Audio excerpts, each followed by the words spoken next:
السلام علیکم۔ آج بدھ ہے، اکتوبر کی 2 تاریخ۔ پاکستان میں اس وقت شام کے 7، بھارت میں 7:30 اور یہاں ہمارے اسٹوڈیوز کی گھڑیوں میں صبح کے 10 بج رہے ہیں۔ وائس آف امریکہ واشنگٹن کی اردو سروس سے میں ہوں خالد حمید، خبروں کے ایک بلٹن کے ساتھ۔ آغاز کرتے ہیں اسرائیل، لبنان اور غزہ کی تازہ ترین صورتحال سے۔ امریکہ کی قومی سلامتی کے مشیر جیک سلیون نے کہا ہے کہ اسرائیل پر ایران کے منگل کے روز کیے گئے میزائل حملوں کو شکست ہوئی ہے اور یہ حملے ان کے بقول غیر مؤثر رہے۔ وائٹ ہاؤس میں پریس بریفنگ دیتے ہوئے جیک سلیون نے کہا کہ ایرانی حملوں کو ناکارہ بنانے میں امریکی کردار کی بھی بہت تعریف ہے۔ انہوں نے مزید کہا کہ ہم واضح کر چکے ہیں کہ ایران کے لیے ان حملوں کے سنگین نتائج برآمد ہوں گے۔ اسی اثنا میں ایران کے سرکاری ٹی وی نے دعویٰ کیا ہے کہ اسرائیل پر حملے میں ایران نے پہلی مرتبہ اپنا ہائپر سونک میزائل فتح استعمال کیا ہے۔ ایران نے منگل کو اسرائیل پر 180 سے زائد میزائل داغے، جن میں سے بعض زمین پر گرنے سے عمارتوں کو نقصان پہنچا ہے۔ ایرانی میزائل سے وسطی اسرائیل میں ایک اسکول کی عمارت کو بھی نقصان پہنچا۔ اسرائیل کا کہنا ہے کہ ایران کے بیشتر میزائل فضا میں ہی تباہ کر دیے گئے تھے، لیکن چند زمین پر بھی گرے ہیں۔ میزائل حملوں کے سبب شہریوں میں خوف و ہراس پھیل گیا ہے۔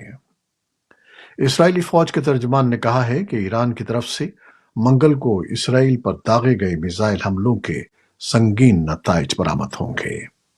تاہم ترجمان ریئر ایڈمرل ڈینیل ہیگاری نے اس بارے میں تفصیل بیان نہیں کی۔ ایرانی فوج کے سربراہ نے کہا کہ اسرائیل نے ایران کے خلاف کوئی کارروائی کی تو جوابی رد عمل منگل کے حملوں سے بھی شدید ہوگا۔